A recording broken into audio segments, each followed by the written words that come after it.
Hey guys, I'm Nathaniel, and I did telecommuting and technology in Japan during the COVID pandemic. That's what I focused on for the project. So, telecommuting in Japan is lagging behind other countries like America and other Western countries. So, Keio University has this household tracker survey thing they do in Japan. In February of last year, right before the pandemic, it showed only about 6% of the workforce in Japan was telecommuting. But by April, Japan had declared its first state of emergency, and that number jumped to about 25%. But it didn't stay there because it immediately plummeted back down to 15% after the declaration ended. So, researchers have a few different reasons why this happened. Uh, One of the main reasons is the unstructured nature of Japanese white collar work. They can't do their work online behind a computer screen because most of their work is physical, menial tasks in the office. So you can't really do those tasks behind a computer screen at home. So that's one of the reasons why Japan sort of wanted people to get back to work, because they weren't contributing anything by sitting at home behind a computer screen. Also, corporations haven't really embraced technology too well. Haven't trained people on how to use these applications like Zoom, WebEx, these things that make telecommuting easier. They haven't trained anyone with this technology. America's no better either, but still. There's also this mindset of presenteeism. I don't know if I said that right, but it's the mindset of where being at work is the only thing that qualifies as work. Being in the office is actual work. Working from home is not work. That's the mindset in Japan at the moment. And that's been around far longer than the coronavirus. That stretches back like decades. So here is a breakdown of the digital technologies being used in Japan, the applications, video conferencing stuff. So this was a survey done by NTT, Data Institute of Management. So Skype had about 39% using Skype. Then Zoom, Cisco WebEx, Google Hangouts, and VCube. So VCube is actually a Japanese subscription company that lets you look at. I have their company summary thing opened up here. They're actually based out of Tokyo, Japan, and they are pretty much just right there. Visual communication services for enterprise customers. So they saw a whole lot of growth in Japan, and they weren't the only ones. Yoshiharu Yamasaki, who's actually the group lead for Microsoft 365 in Japan, he had a media briefing in March of last year, and he revealed that Japanese users posted like a record for weekly growth in March. I think it was March, yeah. And this was sort of mirrored by all of these companies up here. This massive, explosive growth brought about by COVID. There's also growth in those domestic subscription-based vendors I talked about, like VCube. There's also Ricoh and Japan Media Systems Corp. And even though like web conferencing can often increase like family time, which sort of lowers your stress as a worker, it also lowers business expenses. There was some drawbacks. One in Japan, the main drawback was like an explosion of wasteful meetings. We learned in class that Japan has a bunch of they have like meetings before the meetings, right?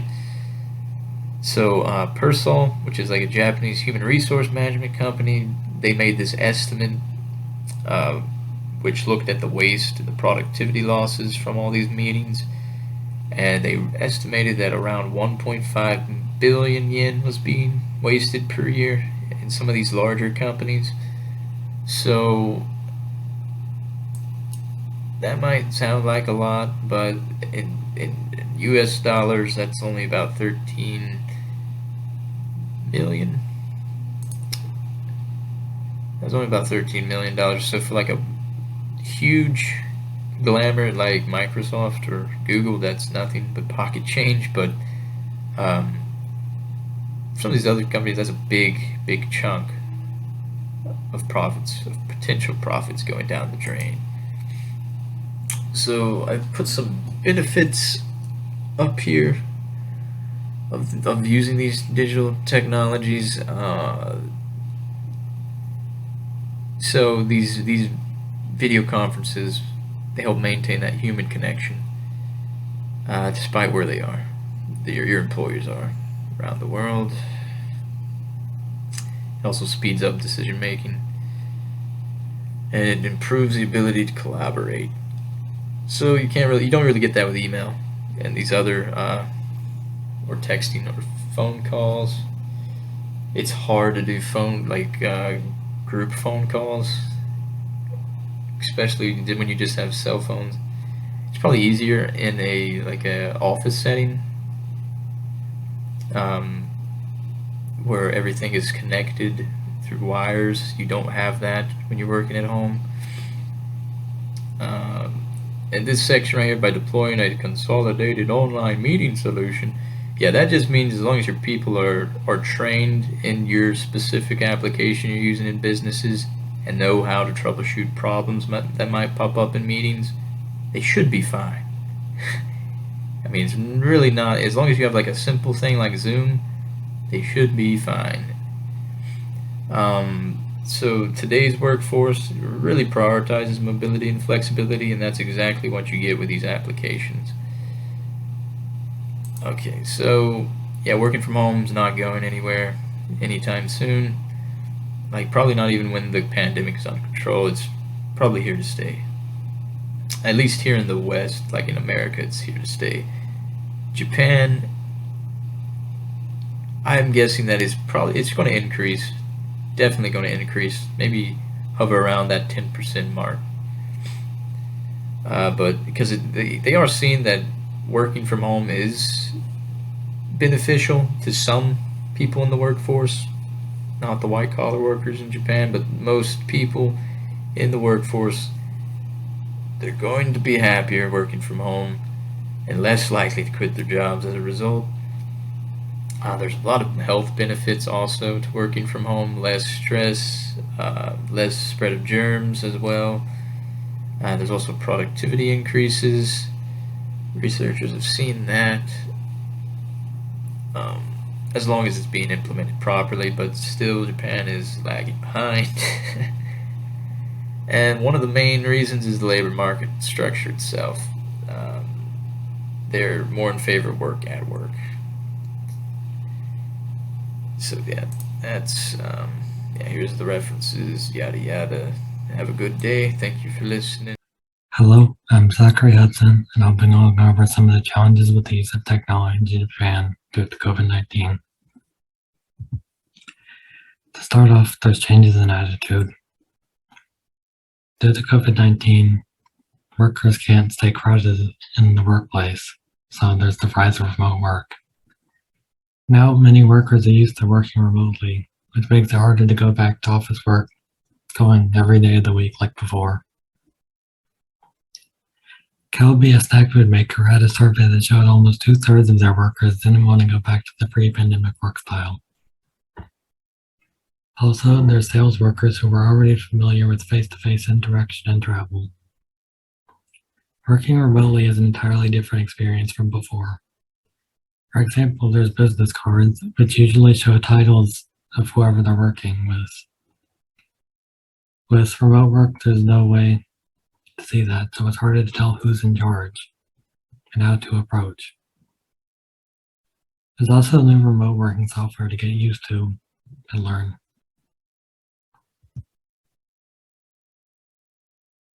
Next is corporate culture. Despite government pushes, some companies don't want to work remote.